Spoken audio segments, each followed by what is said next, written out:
നിഷ്കളങ്കമായ ഒരു സുഹൃത്ത് കഴിഞ്ഞ കോഴിക്കോട് ജില്ലയിലെ ഒരു യുവജന സമ്മേളനത്തിൽ ക്വസ്റ്റ്യൻ ആൻസർ സെഷൻ തുടങ്ങുമ്പോൾ ആദ്യം എഴുന്നേറ്റ് നിന്ന്, ഒരുപക്ഷെ നിങ്ങൾ എവിടെയെങ്കിലും സോഷ്യൽ മീഡിയ കണ്ടിട്ടുണ്ടായിരിക്കും, ഒരു ചെറുപ്പക്കാരൻ എഴുന്നേറ്റ് നിന്ന് നിഷ്കളങ്കമായൊരു ചോദ്യമാണ്.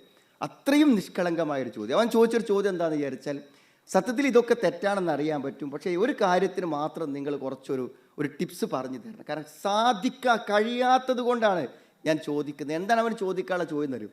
ഈ കോസ്മെറ്റിക്സും സൗന്ദര്യവർദ്ധ വസ്തുക്കളൊക്കെ ഉപയോഗിച്ച് നന്നായിട്ട് സൗന്ദര്യത്തിലുള്ള വേഷങ്ങളൊക്കെ ധരിച്ച് ഈ സ്ത്രീകൾ പുറത്തിറങ്ങുമ്പോൾ നമ്മൾ എത്ര ശ്രദ്ധിച്ചാലും കണ്ണുകളെ സൂക്ഷിച്ച് നടക്കുക എന്നുള്ളത് ഇന്ന് സാധിക്കാത്ത ഒന്നായി മാറിയിരിക്കുന്നു. എന്തെങ്കിലും ഒരു വഴി കണ്ണുകളെ താഴ്ത്തി നടക്കാൻ പറഞ്ഞു തരണം എന്നാണ് ആ ചെറുപ്പക്കാരൻ ചോദിച്ചത്. ഞാൻ അതിനൊരു മറുപടിയൊക്കെ അവിടെ വെച്ച് പറഞ്ഞു. പക്ഷെ ഞാൻ നിങ്ങളോട് പറയണത് എന്താ വെച്ചാൽ, നമ്മളെ സംബന്ധിച്ചിടത്തോളം നമ്മൾ എത്ര വിശുദ്ധരാണ്, എത്ര നല്ലവരാണെന്ന് പറഞ്ഞാലും നമ്മളെ കൊണ്ട് സൂക്ഷിക്കാൻ കഴിയേണ്ട ഒരു ഏരിയ അതുതന്നെയാണ്.